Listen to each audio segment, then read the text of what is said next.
Hillary won the popular vote for it's like the 5th time. Yeah, it's not the first time it's happened. It's like Yeah. 0.001. It was really low. I mean, it's that statistic. Like 200,000. Yeah, no, that statistic.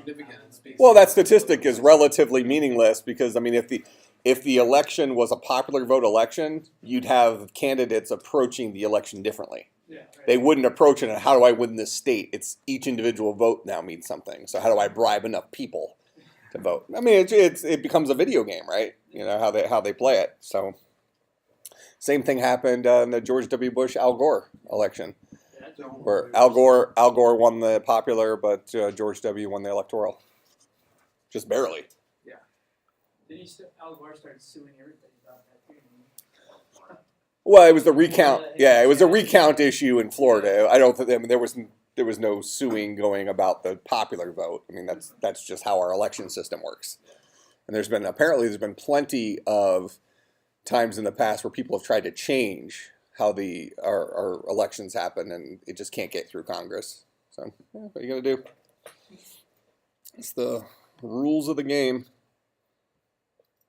Let's see. Okay, so I had you read 1, 2, and 3, and some of that should have been a review from some of the things we talked about with assembly language, right?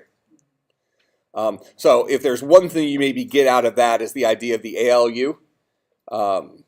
So the ALU is a lot of the mathy stuff that we've talked about, kind of all put into like, let's call it a single chip. So that guy knows how to do these bitwise operations and your ands and ors and that kind of stuff. So your mathy stuff is built into this ALU. I think somewhere in here they give a picture of the things the ALU does. 4.2. No. Is it? Yeah, I thought so. Figure 4.2 or 4.2? Figure 4.2 is in 4.1. Yeah. Yeah. Oh. So this chapter is strangely organized. Is that the punchline? Next, keep going down. Yeah, there's a chart. I thought. Well, I'm actually looking for, because I think last class we were doing adders, right? We were talking about adders. So this guy here, MUX, is a multiplexer. It takes one input and multiple inputs and creates a single output. So you can actually build adders and subtractors in terms of that. So this is kind of a circuit diagram of what an ALU might look like, right? What the things it can provide. So that's how you potentially could build one, so we can kind of see if you looked inside of that chip. What I was looking for is there's like almost a spreadsheet looking thing somewhere in here, I think, that says here are the things that a ALU can do. Maybe that's on the Wikipedia page for ALUs. Well, no, I mean it's not anything you haven't seen. It's just more interesting than anything else.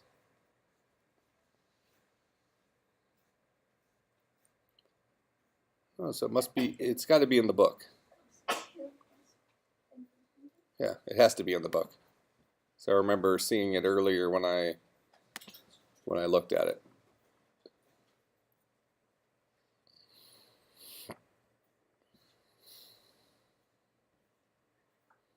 All right, well, so I guess let's spend a few minutes talking about that. Then I want to talk about pipelining, and then we'll revisit the homework assignment. So based on your reading from 1, 2, and 3, tell me about this ALU thing. What's the purpose of it? What does it do? Why do we need it? Go ahead. Okay, does math, fair enough. Give me more than that.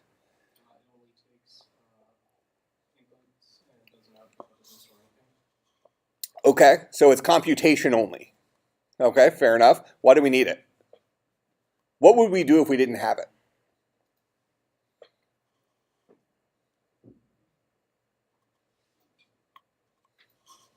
Doesn't it do like bitwise operations too and stuff? So would we not have a place to do that? Well, so that kind of falls into the category of it does a bunch of mathy stuff. So if we say that we didn't have that guy, which in effect means we would take away a lot of those tools. I'm not saying, because we could certainly take everything that the ALU does, and that's why I was looking for that spreadsheet that kind of lists the ands and the ors, all the things the ALU, kind of its feature set, the API of the ALU, if you will. if we took away the ALU and chose not to re-implement those things secondarily, as their own functions or something like that, what could a computer do? Everything that it does involves math. So they either have to do the math every time it needs to, like crazy amount of time. Well, then you'd have to have dedicated circuits for doing the math stuff, right? Yeah. So is it fair to say that, the ALU is maybe even the heart of the processor? So if we say that the processor is the heart of the computer, it's the brain of the computer or something like that, is the ALU kind of the brain of the processor? Is it a pretty integral piece to the processor being able to process? So you mentioned this thing between computation and memory.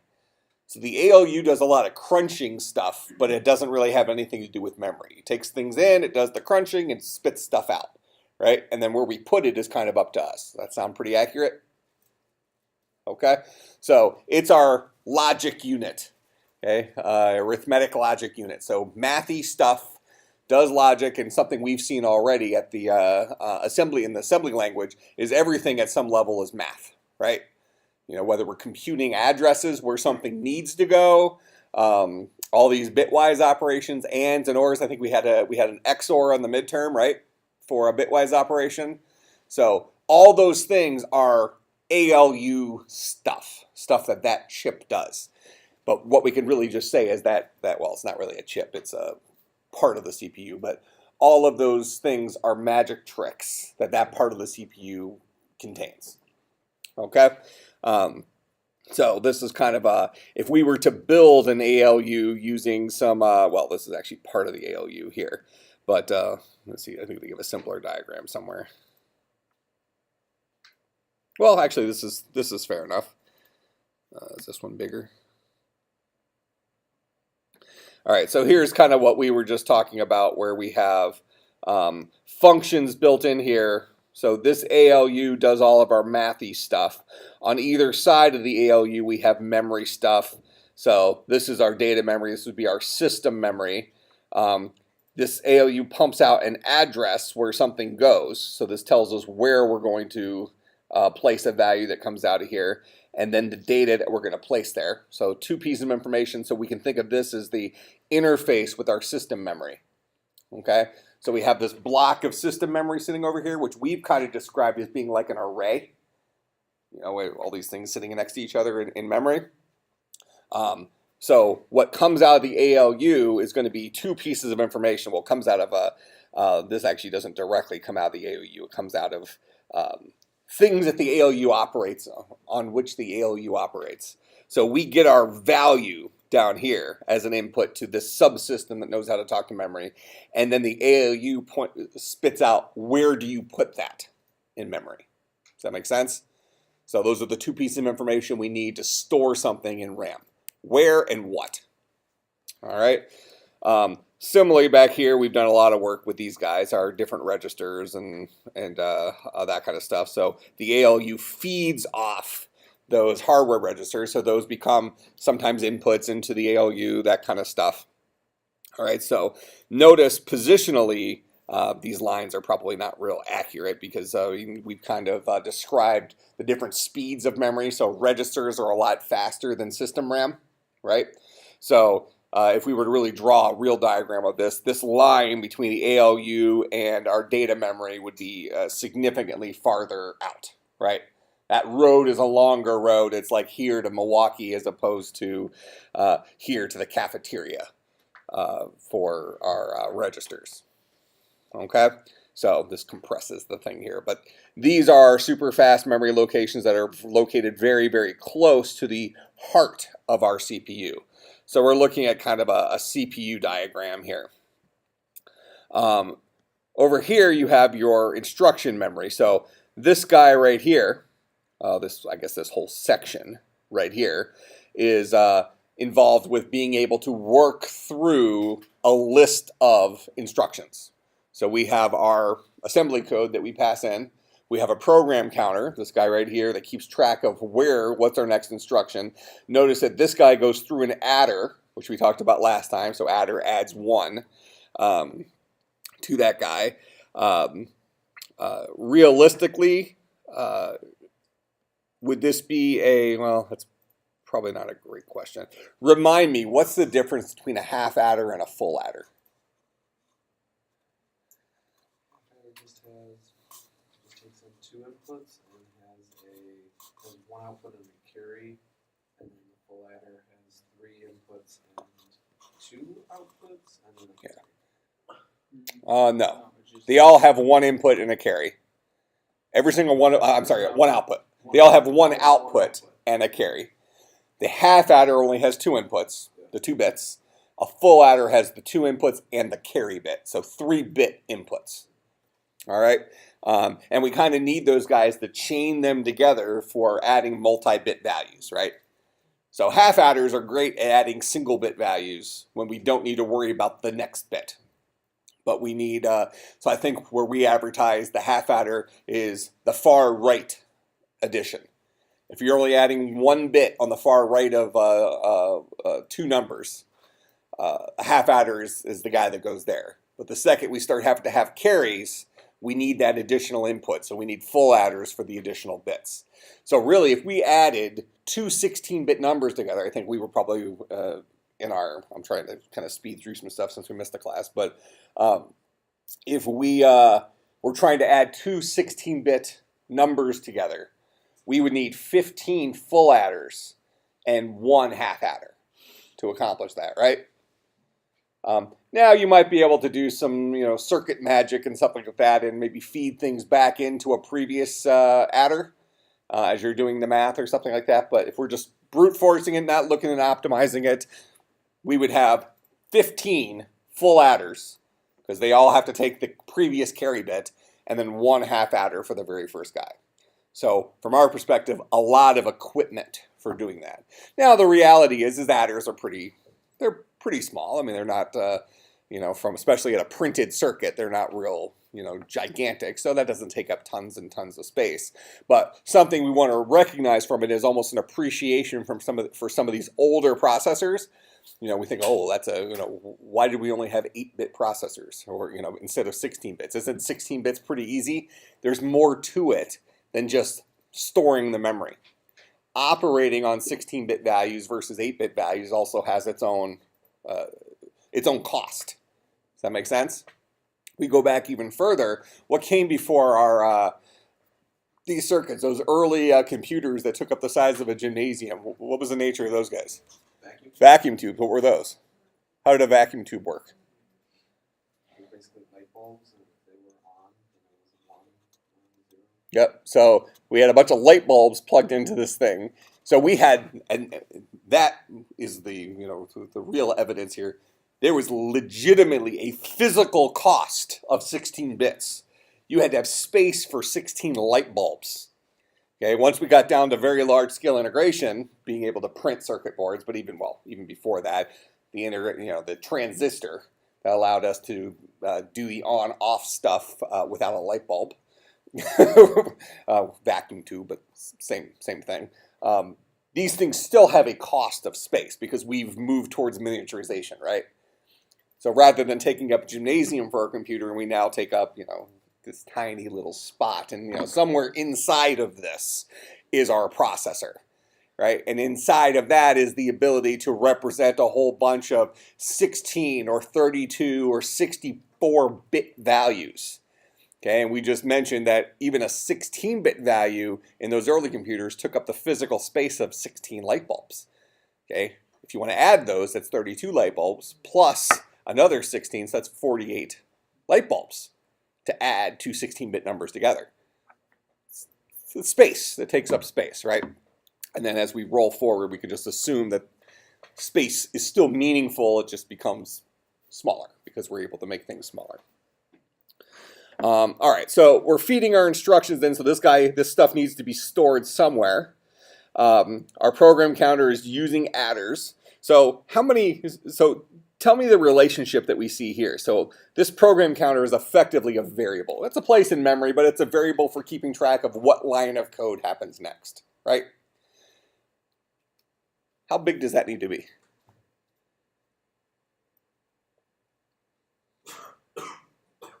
If you're building a CPU, so that's effectively what we're looking at here is a very high-level description of a high-level picture of what a CPU looks like.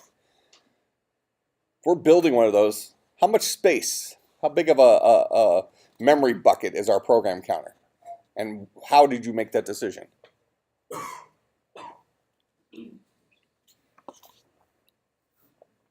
There isn't necessarily a right answer. I'm looking for a number of bits and then the why you chose that. Isn't it 32 or 64 depending on architecture of the CPU? Okay, well, fine. Tell me your rationale. So let's assume your answer was 32.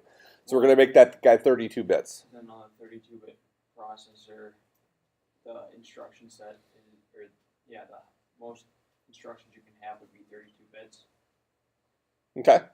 So we could have 4 billion instructions, in uniquely identified instructions in a 32-bit architecture. And let's remove the word architecture for a second. In the situation where our program counter is 32 bits. Sometimes those words get used interchangeably, architecture and, well, not necessarily the program counter, but it's easy to say that an architecture that has 32-bit registers is a 32-bit architecture, but you could have a situation where not the entire architecture is built in terms of 32 bits. A good real-life example of this would be when I think it was Windows, I think it was Vista. How many of you had 16 gigabytes of RAM in your computer when Windows Vista came out? Actually, I think it was anything more than 4. How many of you had at least 8 gigabytes of RAM when Windows Vista came out? And what would happen in Windows Vista 32-bit? If you had 8 gigabytes of RAM in your computer and you installed the 32-bit version of Windows Vista, yeah, it only showed half your RAM. It showed 4 gigabytes of RAM. Actually, I think it showed 3.5 because it reserved some of it for the operating system or something like that. So even though it was a 32-bit operating system, we hoped that because there was a 64-bit version of Vista, right? If you ran the 64-bit version of Vista, the hope would be you would get the entire memory space that you would get, right? So if you're saying the operating system itself is 32 bits versus 64 bits, the 32 we might be limited to 4 gigabytes.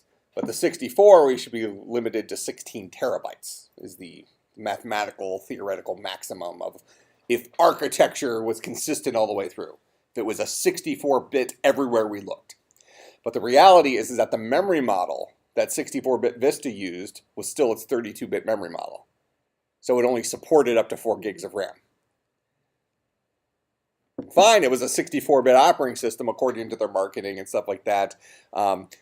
Instruction set was 64-bit. It worked with 64-bit processors, took advantage of 64-bit processors, but their implementation of the memory manager for the operating system was still a 32-bit memory manager. They stole the one they had for 32-bit Vista. And they weren't like, yeah, well, no one's going to use more than 4 gigs of RAM? Patch that one up. Yeah, maybe not. Okay. Yeah. But now, so the interesting flip side of that, if you go over to the Apple side of things, at that time, so that was, I think it was maybe Lion, OS X Lion, I think was the version that was out then. It was either Lion or Mountain Lion. It was still a 32-bit operating system, but it actually had a 64-bit memory management.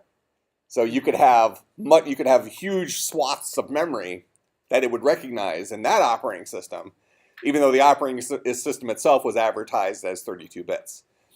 Punchline of this is that when something advertises itself as 32 bits or 64 bits, it's really a generalistic term and it might not refer to every aspect of that architecture. Okay? So if we find a program counter that is 32 bits, that means that dude can hold a number. It would probably be an unsigned register, right? We wouldn't intend on holding negative numbers, so we wouldn't deal with 2's complement or something. So we'd be able to use all 32 bits. So it's going to hold values between 0 and what is that, 4.96 billion or something like that. Whatever it is, 4 billion. Okay? So that means we can have 4 billion individual instructions in a computer program. Is that enough?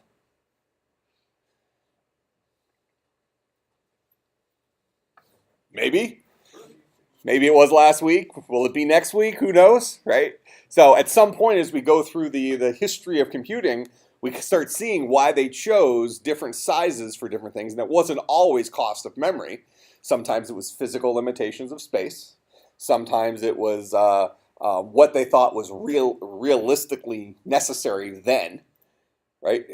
So we've written some assembly in here now. Can any of you imagine writing 4 billion lines of assembly code?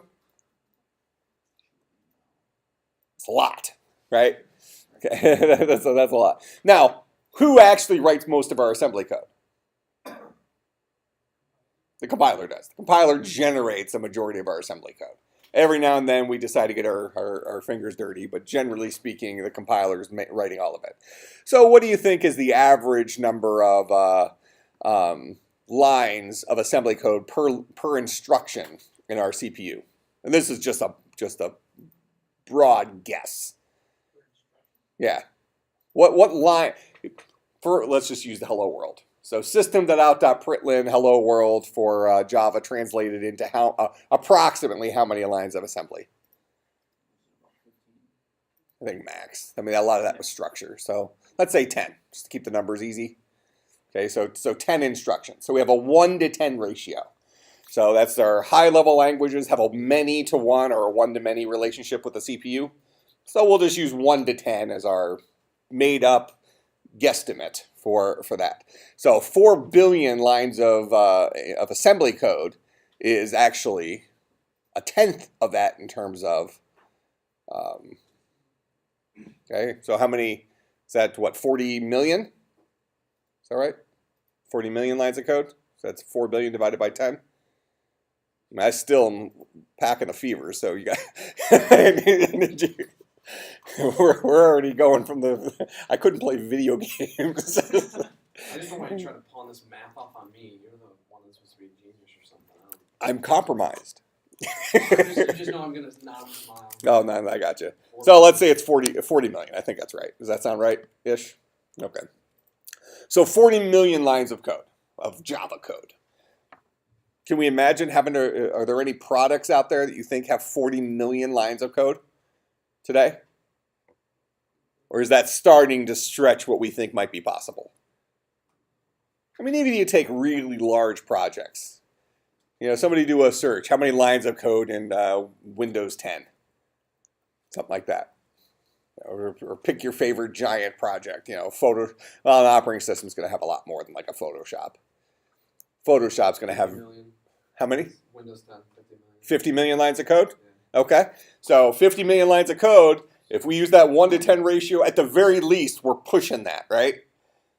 Right. So at that point, a 32-bit program counter is not going to cut it.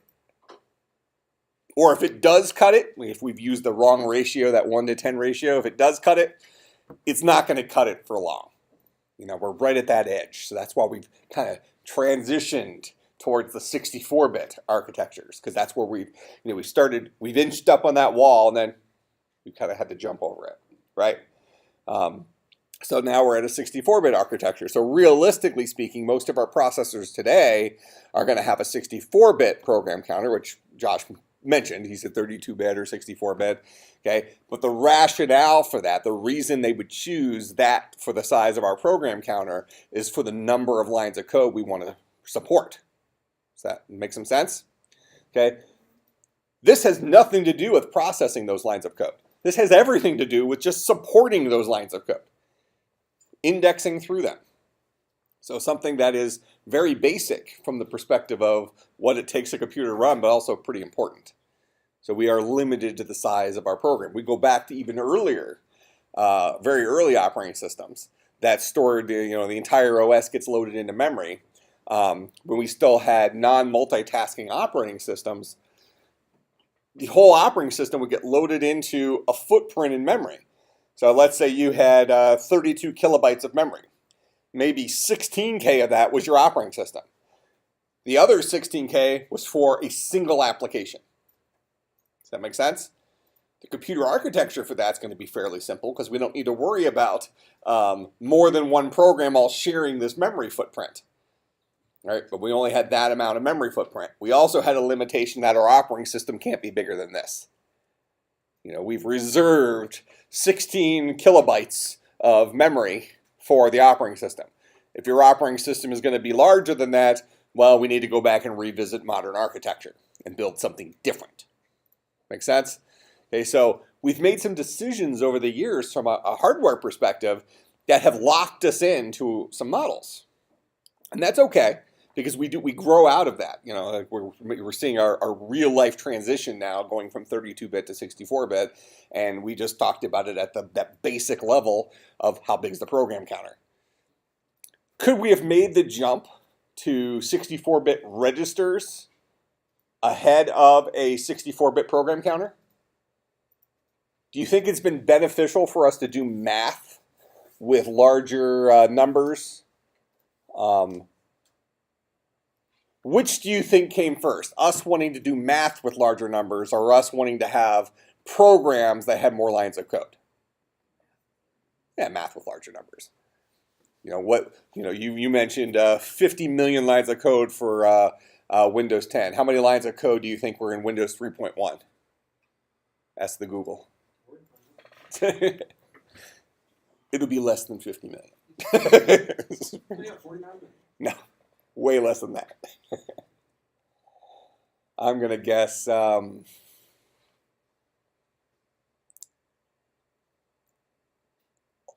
less than 100,000 lines of code. 3.1? Windows NT 3.1? Well, that's a little bit newer, but that's fair enough. I would have still said less than 100,000. 4 to 5 million. 4 to 5 million. Okay. So It's 10th. It's a SLOC, that SLOC. Source lines of code. Yeah. I don't know what that might not be what it stands for, but okay. So 4 to 5 million. So I guess we would have had to go back to like maybe DOS. Maybe look up how many lines of code were in DOS 6. So that jump to graphic user interface must have added a lot.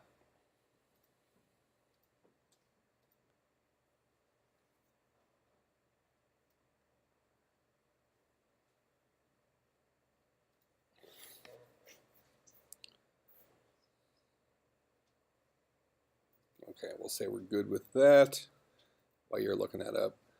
I think we pretty much talked about this stuff through our assembly stuff. All right, yeah, so this diagram here, well, it's actually one of the quiz questions, but this guy really talks about the relationship between processing and instruction on the CPU and the CPU's clock cycle itself. So tell me about this. What's the clock cycle? Go ahead.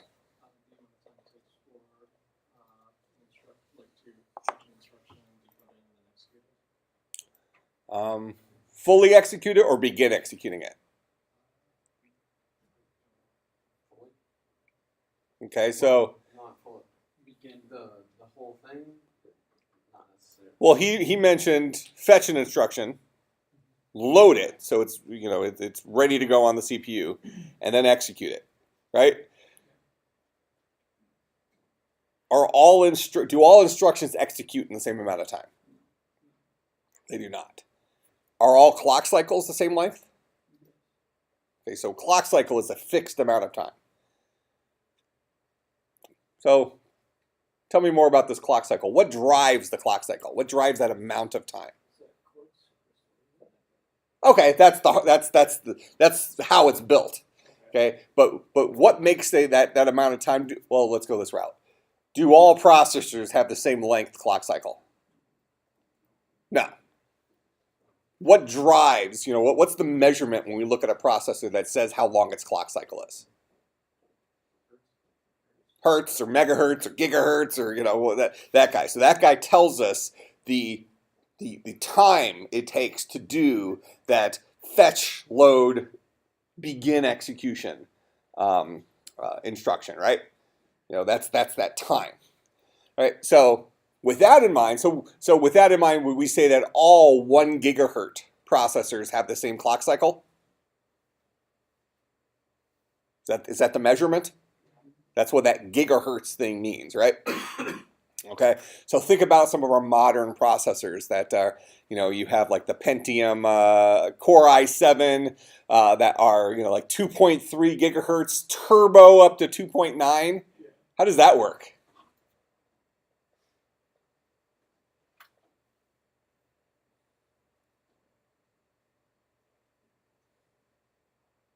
What do you think happens when you go from 2.3 gigahertz to 2.9 gigahertz? What's the side effect of that? Heat. Yeah, the side effect is heat, and also power consumption, which translates into heat, right? So you're going to use more power, and you're going to give off more heat. Okay, so the physical conditions surrounding the processor are going to change because of that. Okay, we're going to be giving off a lot more heat, and that might not be what we always want. Okay, so if we think about this like a human being running, okay, so imagine me running. I'll wait for everybody to stop laughing. Okay, and all of a sudden you break into a sprint. We can only maintain that sprint for a certain period of time, right?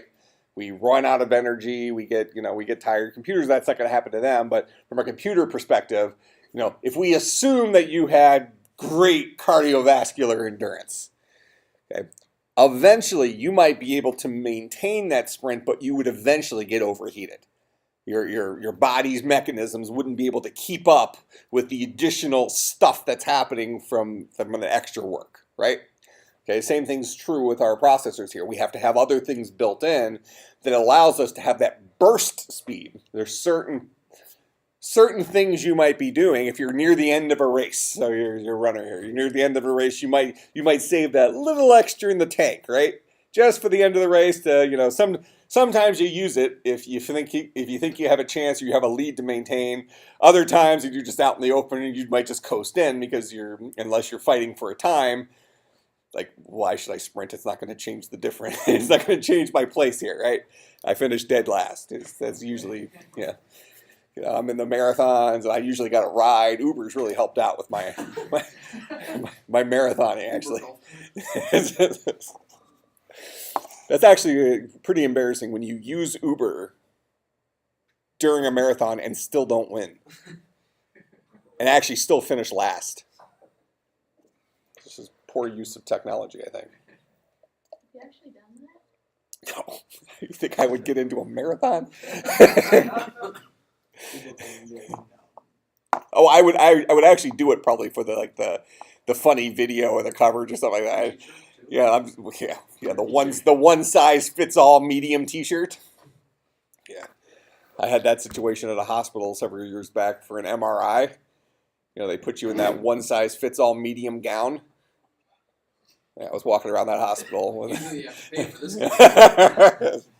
It's like, why don't you hand me that curtain? We'll just take that with me. So, maybe I should do a marathon at some point, but not actually run it. Just kind of be in the starting line, like really stretch it out, like I'm. The thing goes off, you just turn around and go to a restaurant. Call Uber, or take a backpack off. I just start pulling out beef jerky and stuff. Had a whole George Foreman. Carbo load, guys. Got a carb load. Yeah. I don't think God didn't make me to be a runner. Even when before I broke my back, when I was in a lot better shape, I played tennis. I was like 6'5", 230 pounds, but I was never fast. I was faster than I am now, but God didn't design me to be a runner. It wasn't my thing. But I do float, so I think I would survive in the ocean for a while. But then you have the whole thing of who the shark's going to pick first. Yeah, there's a lot of... Could they even get eat? Everyone float in the ocean. What's this? Everyone's gonna float in the ocean. That's not true. You have a better chance of floating in salt water than you would in normal water, but not everybody would float. I drink a lot of lead, so I definitely won't float. You drink a lot of lead? Is that... I hope that's not true. Is that true? It might be true, Well, depending on the pipes at your apartment. It's not lead, it's just lead paint. So You sniff a lot of lead. yeah. And it's Got not it. drinking, yeah, it's, All right, so this clock cycle thing. So if we have two 1 gigahertz processors, they're going to have the same clock cycle. How long have so let's take our average processor speed today. So what was it? Pretty common, like 2.2, 2.4 gigahertz is kind of that's your processor speed today.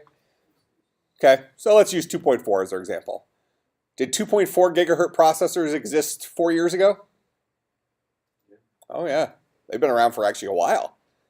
So what's the difference between the 2.4 gigahertz processor from 4 years ago and our 2.4 gigahertz processors today in terms of clock cycle? it's a good question. I'm actually curious to know. Is the clock cycle any different?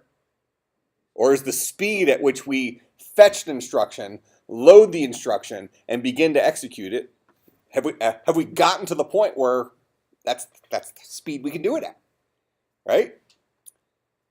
Maybe our technology for turboing has gotten better, right? So maybe we've, before it was maybe 2.4 turbo up to 2.6 or something, and now we can go to 2.9. What does that speak to? It speaks to maybe our ability to dissipate heat or something like that better, maintain a lower core temperature, whatever it is. We've gotten better at some of those things. But in terms of the actual speed that we can comfortably run our processors at to fetch an instruction, load an instruction, and begin executing it, our speeds have not greatly changed in the past many years. So what has changed? Well, okay, so that's on the programming side, certainly. Certainly we're writing better code today, or our compilers are producing more efficient code. All right, what else? When you go out and buy a Core i7, so for instance here, this laptop right here is from 2012, and the processor in this is a Core i7. Okay, same thing, I just ordered my new MacBook Pro, and the processor in that is a Core i7.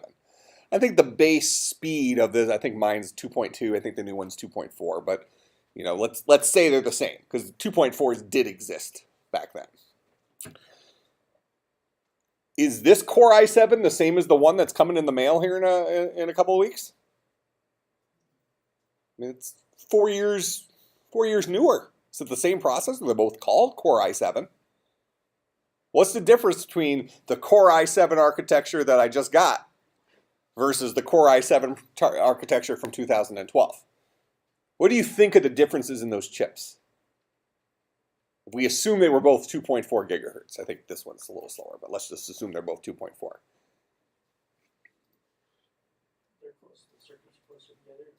Okay, yeah, so the manufacturing of the processor has given us the circuits closer together. What does that give us? When you have more space on the circuit, which then gives us what? The opportunity to either what? Add more magic tricks or reduce heat. Yeah, hey, you the ball today. Yeah. So what can I say? It has to be at some point. Yeah, so now you have more space because you can put crap closer together. So now you either have more space to add more stuff, which happens, right? As new architectures come out, as the Core i7 architecture today, that Core i7 is kind of the title at the top. Underneath that is the revision architecture. So we've introduced new magic tricks. We've optimized old magic tricks, whatever it is. But it's that fight between capability and heat. Okay, so we have the option, we could move things farther apart to help dissipate heat. We can take different approaches with that extra space to either dissipate heat or give ourselves more magic tricks. Okay, what other things can dissipate heat? Or what other things are different in the Core i7 processor that I'll have in a couple of weeks compared to this Core i7 processor? So potentially a number of magic tricks, potentially. What else?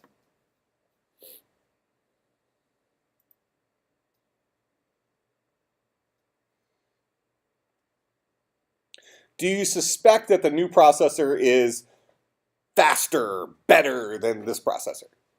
You would hope, right? 4 years newer, you would hope there's some stuff that's occurred in there, right? All right, so we hope it's faster. Do you think the battery life is going to be similar? Yeah. Or even better in the new one? Right? But if we're keeping this kind of generic, we could say it's at least going to be similar. So the new laptop has a faster processor without sacrificing battery life. What does that mean about that faster processor? Must be more energy efficient.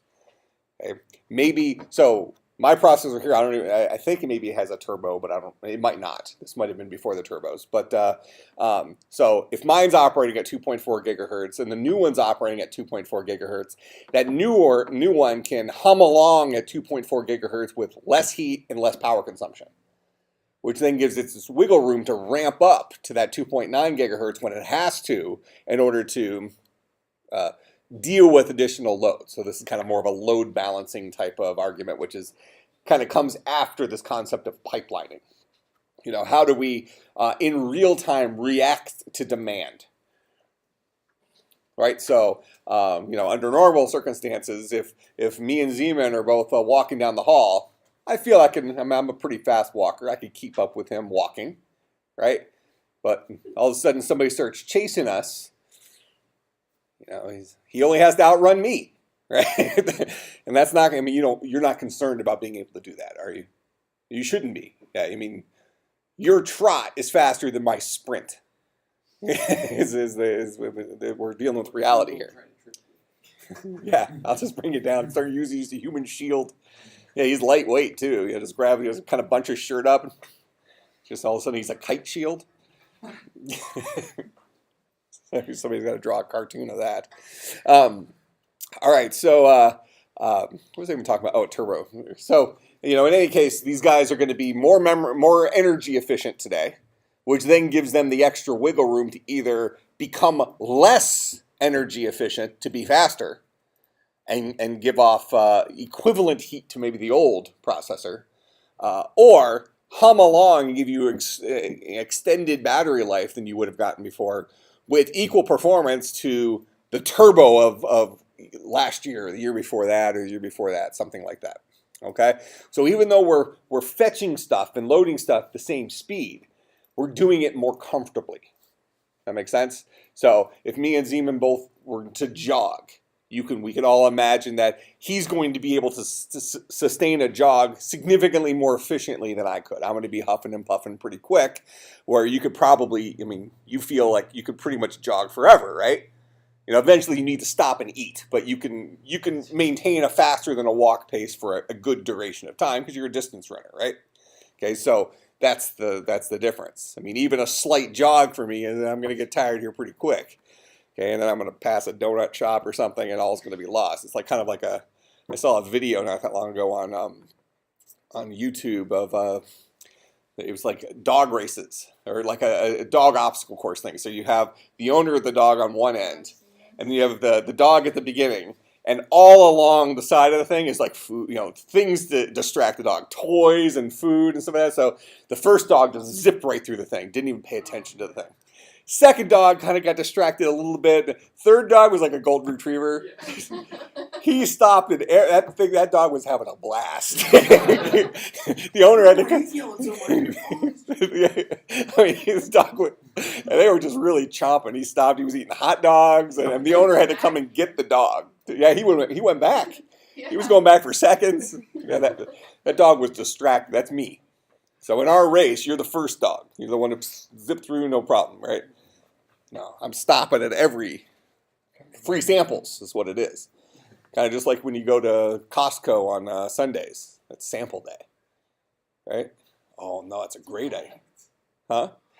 No, don't buy anything. Just go in for lunch. Yeah, you don't want to wait in the lines, but just circle around a couple times. Like, oh, that soup's pretty good. Do you have any bigger bowls? I'm quite sure if I like it yet. I bring my own ladle.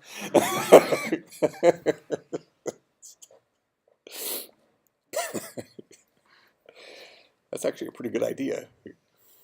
I had some butternut squash soup at Costco the other day. It was pretty legit. Real good. Yeah. Oh, you were there? I wasn't there, but I've had that before. Yeah, man, that guy just kept giving me sample after sample. I had my own ladle. I could have provided my own samples. Just drank her out of the ladle. But then you take can't 5 redip. minutes off. I got this. Huh? So you take 5 minutes off. I got this. We ran out of samples. Sir, that last one wasn't even cooked. It's okay. I burned my mouth in the previous one. All right. All right. So clock cycle. So this is one measurement that we use to compare the speed of processors, right?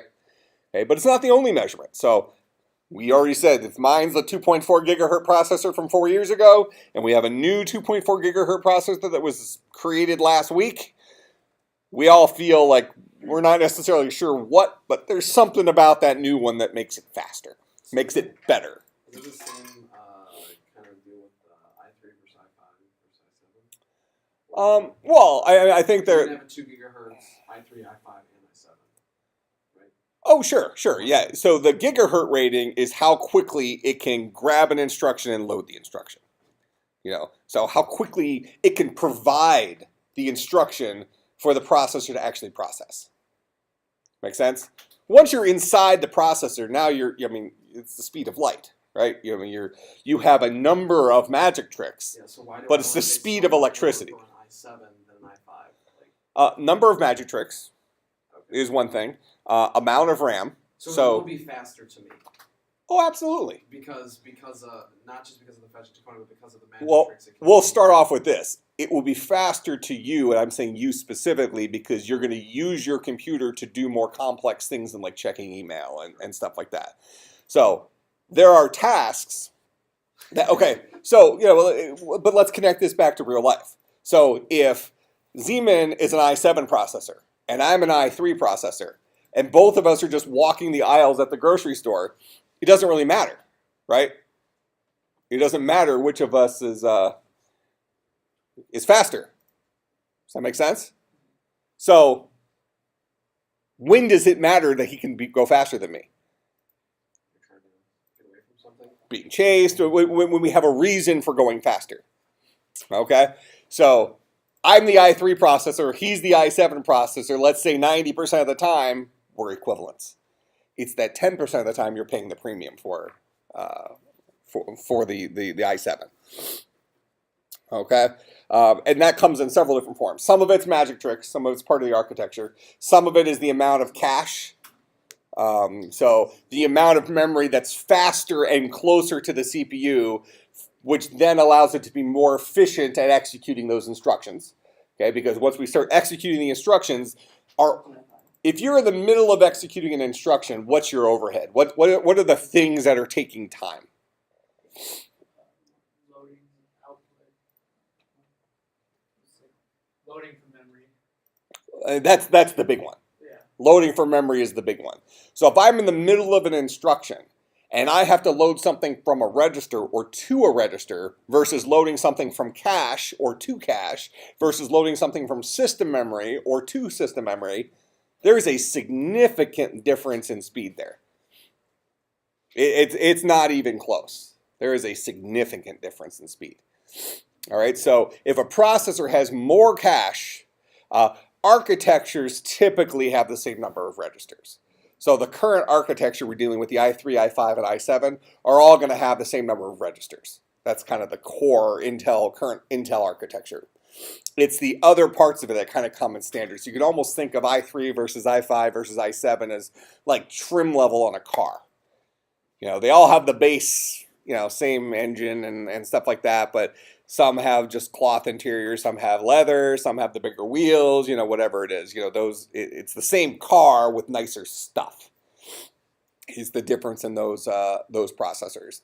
And we're only going to really recognize that under certain circumstances, and that's where the car example starts kind of falling apart, maybe because you don't need to have a fancy car to get to work. They're both going to get you to work, right?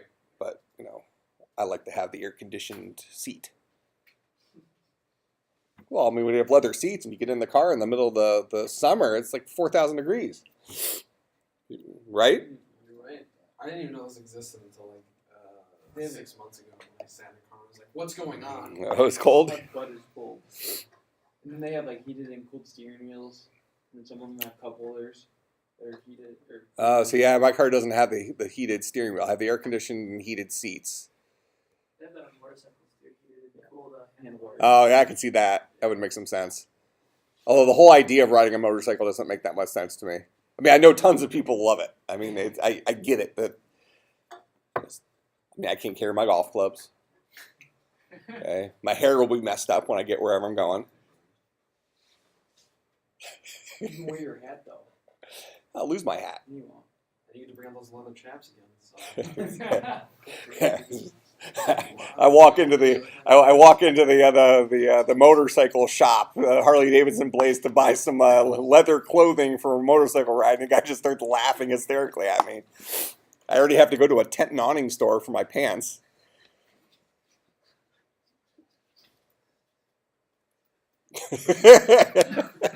It's like, I'm not really sure how to react to that. Am I supposed to laugh? Maybe. All right, so clock cycle is one measurement, but it isn't the only measurement, right? So we can say that the higher the clock cycle, the more readily available instructions will be to the computation unit, right? That doesn't mean that the computation unit will be able to do things more quickly, because now you're at the mercy of inside of a certain architecture. So let's connect those dots. So I have a newest, latest, greatest Core i7 processor. Here, let me pause that for a second. Do any of you have applications that are very old, that have been around for a long time, before the Core i7 processor, let's say, that you still run on your computer today? WinRAR. Okay, WinRAR. But has that had updates? Oh yeah. Yeah. I'm thinking about, a piece of software you downloaded, let's say 5 years ago. Every day I use it. Okay, and it just hasn't changed. Let's just use that as an example. Okay, we're going to pretend like it hasn't been updated. Okay, so that program was written, let's just say 7 years ago. All right, so 7 years ago, somebody wrote that program, probably in C or C++, something like that. They compiled it, and it still runs on your Windows 10 machine today, right? You're running Windows 10 on there? Okay, still runs on there, fine, no problem, no harm, no foul. Will having a faster processor make that run faster?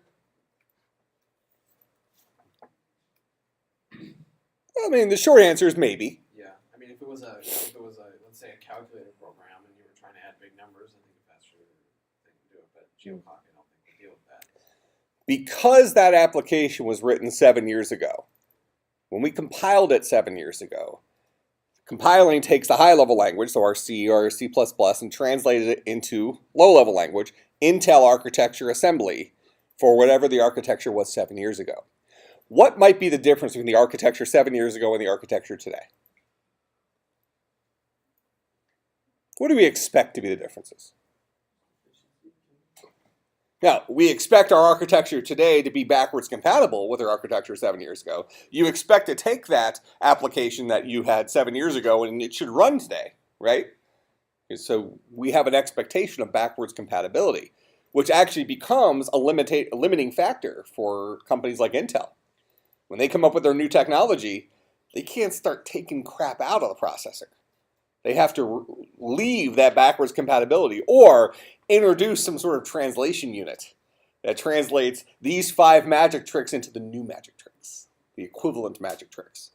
Okay, they can't just abandon it, right? We do that in other applications. When Windows 10 came out, weren't there some computers that were left behind?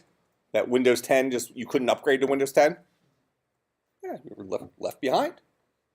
Okay, but when you're dealing with modern CPUs, a CPU it needs to be backwards compatible with things at least within reason, right? And the reality is you can go back all the way to the 8086 days and likely still run the application on your computer today, because our architecture today is a superset of previous architectures. It's not 100% truth, but we can operate off that as a truth for right now. So what do we expect to be that difference between the architecture from 7 years ago and the architecture from today? What have we added in the interim? In the last 7 years, what has changed in our architectures? We've already said it today, maybe more magic tricks, right? power efficiency. We probably can do more with less today. We have figured out ways of more powerful magic tricks utilizing less power. That's been a big move in the last many years, especially our focus towards mobile, right? We've gotten better at power management. We've seen that our clock cycles have not drastically changed. They've probably changed in the last 7 years, but in the last 4 or 5 years, they haven't drastically changed. We've kind of hit a wall of how do we load instructions more quickly without the processor catching on fire. We've hit a wall for that. Okay, but now we need to talk more internal and say, well, what's the additional overhead? What's the problem after we have the instruction loaded? What's our problem? Well, we have slowdowns in terms of reading stuff from memory, right? We have slowdowns in terms of, I guess, user input, okay, which, I mean, there's nothing the architecture can do about that. That's just the speed of the human being interacting with it. Okay, but now would you say we still have the ultimate goal of making our processors faster and faster and faster? So we've said that the clock cycle has a lot to do with how quickly we can get an instruction fetched and loaded, ready to be executed, right? Now, if we can't make our clock cycle faster, we've made some strides in that. We talked about the turbo and that kind of stuff, but let's just use our example right now as saying we haven't figured out a way to make the clock cycle faster. What are some other things we can do to hopefully make the processing of instructions faster? Just a high level. Because you guys have not, well, you weren't assigned to read 4.6 yet, right? All right, but some of you maybe looked at it because you were trying to hunt where the assignment stuff was, okay? So just from a human problem-solving perspective, if I have a pile of instructions here, and I have the CPU here, and I need to get an instruction, load it into the CPU, and then the CPU can start working on it, start eating from that instruction. How can I make that process faster if the speed at which I move from here to here isn't getting faster? How can I improve the efficiency of this guy? Better priority queue. So loading instructions in a better way. Okay. Shortening the distance on the wires, if it's possible. Okay. So if we're loading a bunch of stuff into the back of a truck. That'll decrease the time. Well, Yeah. maybe. How could it not? If we're loading stuff into the back of a truck, all right? So somebody's moving. Yeah. If we had stuff staged in the yard closer to where the truck is, so if we had a couple of people loading stuff from the yard into the truck, and then we had a couple of people loading stuff from the house to the yard, and we kept the yard filled, could we increase the efficiency that we actually add stuff to the truck? Stuff's going to get into that truck more quickly because the people who are actually loading in the truck aren't having to go all the way to the house to get the stuff. They're just going to the yard to get the stuff. Does that make sense? So we can get stuff there more quickly. Okay. Now, the CPU here, when it's processing stuff, does that impact this clock cycle over here? I'm the guy that the CPU is the back of our truck in this example. Okay. I'm the guy who's taking this instruction here, bringing it to the CPU. Next instruction, bringing it to the CPU.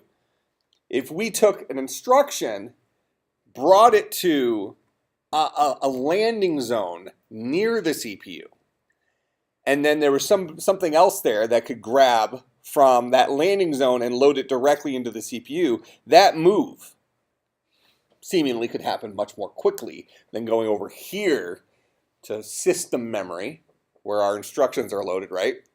Which in our world of architecture is the slowest place that we can store stuff, is system RAM, right? Okay, so even though we think of it as being fast from a human being perspective, that's going to be a slowdown.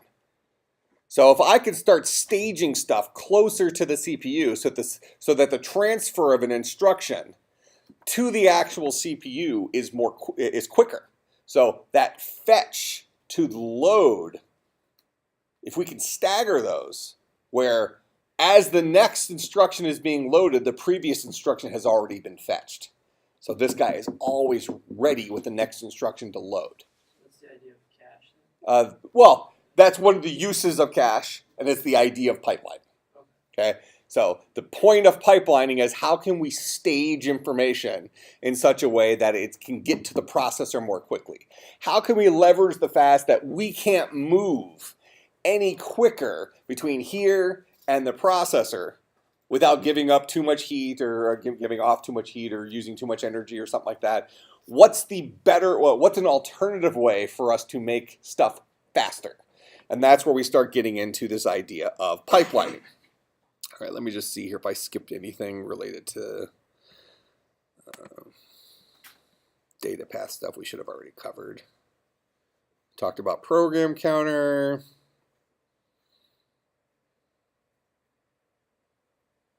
That's pretty much the stuff we did before with the assembly.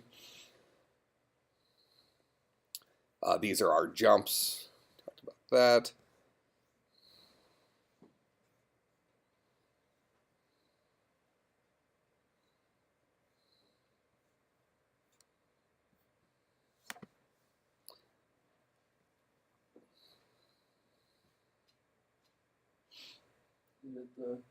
Yeah, this is kind of the table I was looking for.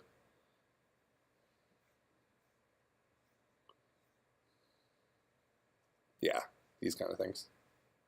Kind of showing a breakdown of the API for the ALU.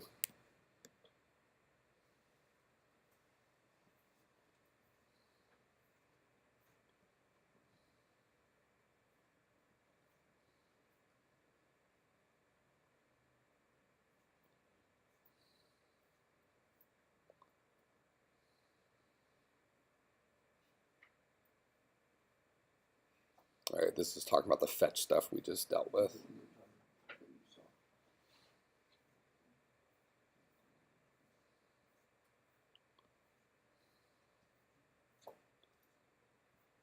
All right, here's an overview of pipelining. So this is the stuff I'm just starting to talk about now.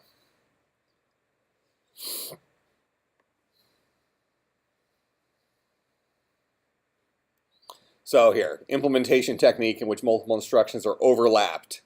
An execution much like an assembly line. So kind of what I was describing with staging stuff in the yard, getting ready to load into the car. So things are closer to where they need to be so that when we need them, we can work with them. And then even within, that's a high level idea with pipelining. So even within that, we can come up with more interesting ways of staging pipelining. How do we make it so that there's an ultimate availability of an instruction? Because what do you know about processors so far that says that idea of pipelining has more wiggle room and can also become significantly more complex than we've currently described?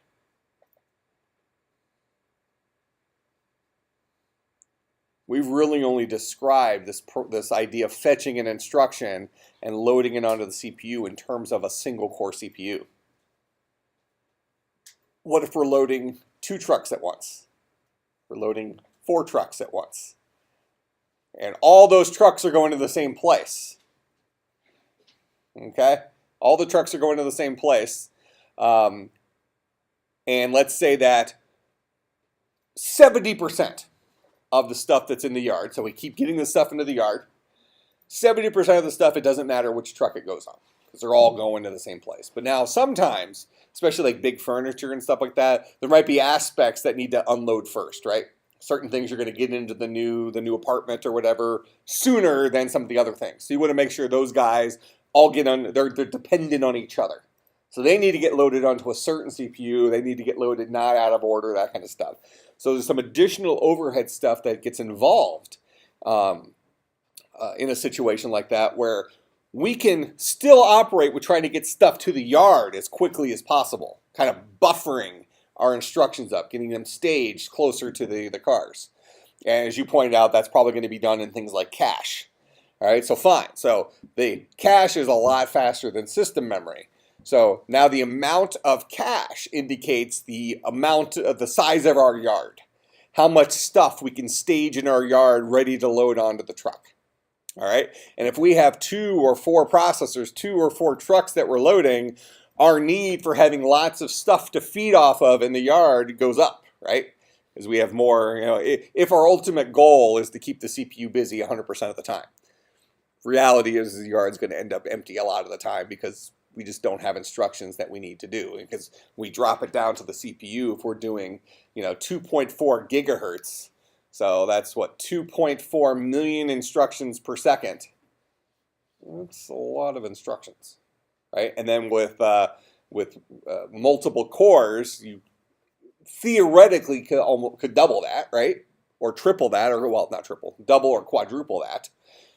You're up over 1 billion instructions per second. Before too long. All right. So that cache, the size of our cache tells us how much stuff we can store at a single point in time. So that's the high level of pipelining where we get stuff to an intermediate loading zone and then we load it onto the CPU. As the definition of the CPU changes, where now it's 2 CPUs or 4 CPUs, and the rules about which truck we can load stuff into becomes constricting. Well, you can't put that, this truck is just for the kitchen. Okay, all the kitchen stuff goes in this truck.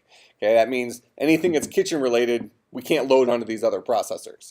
You've got to wait till that truck is ready for it. All right. So this gives you some pictures of things you can. Oh, this is actually what, like dishwashers and stuff like that. No, very, very cute.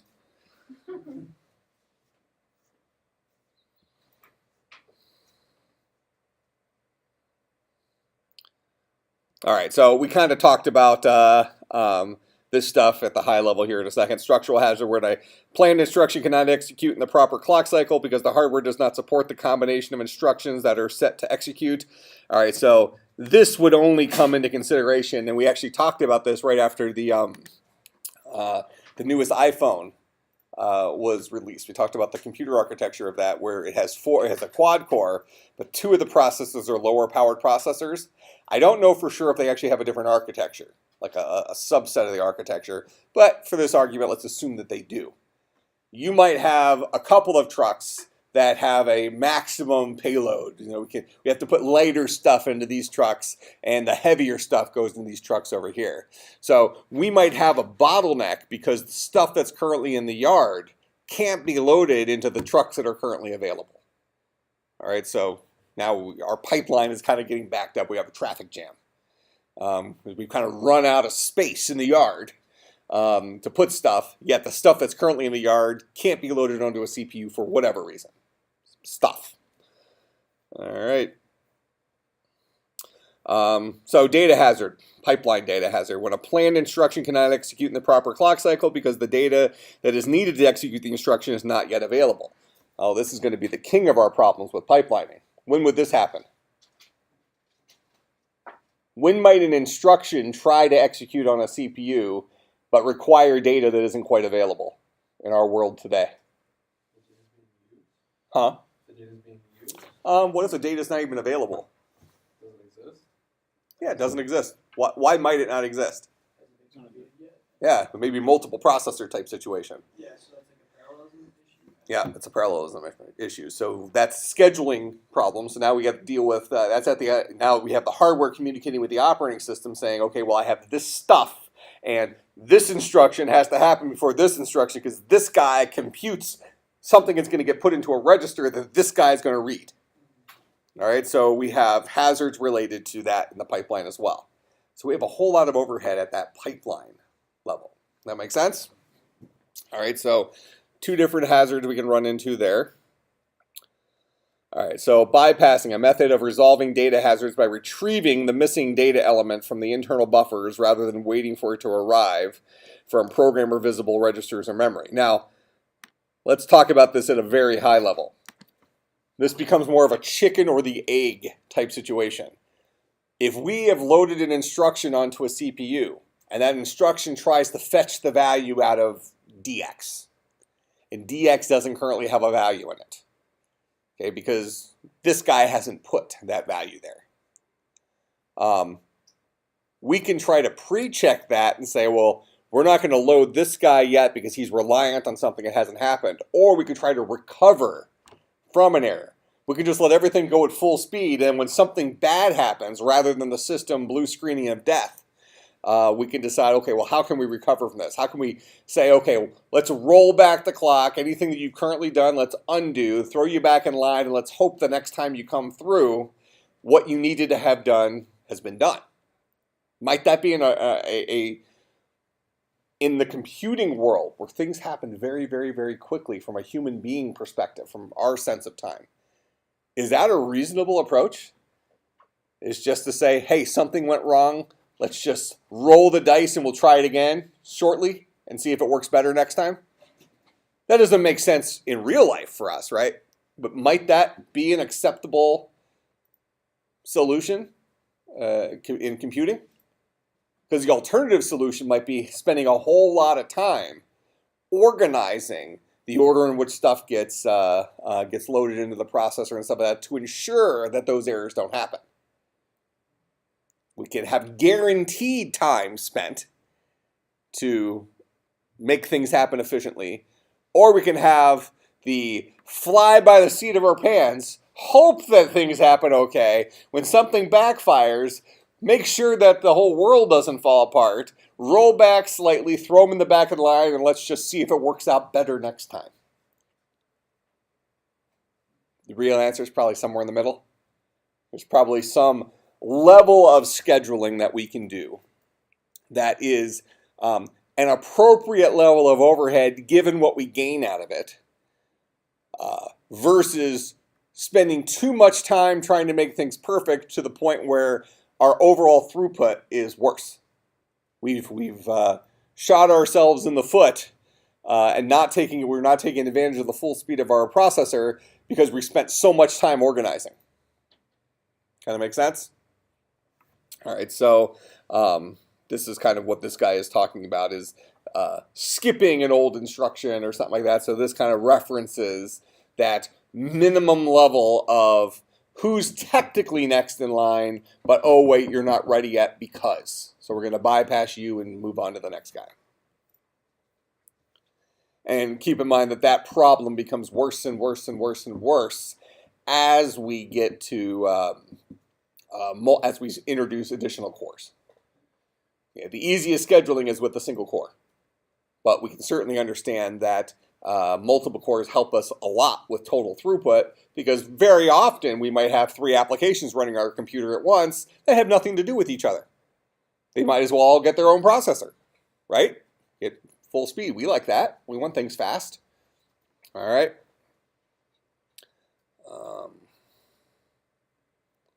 Stall is going to take some time to talk about. So think about a pipeline stall as like when you're in the, really what's going to take time to talk about is recovering from a stall. If you have all this stuff loaded in the yard and all of a sudden everybody's coming back to fetch something to put onto one of the trucks, but nothing is available that technically can go on any of the trucks, how do you recover from that type of thing? Well, it is like a deadlock in the operating system world. Yep. How do you recover from that? This is at the hardware level instead of the software level, but it's really the same problem. Yeah, it is the same problem. All right, let's just see what's coming up here. I know we're out of time. Let me just...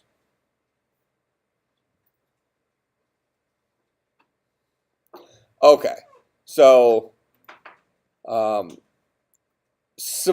just everybody turn something in for the last homework assignment. I'll just give everybody full credit. Read through 4.5 for Tuesday. So make sure you've covered everything from 4.1 through 4.5.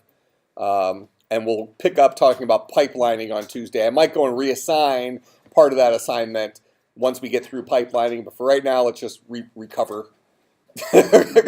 Sound good? But turn something in so I have something to grade over the weekend.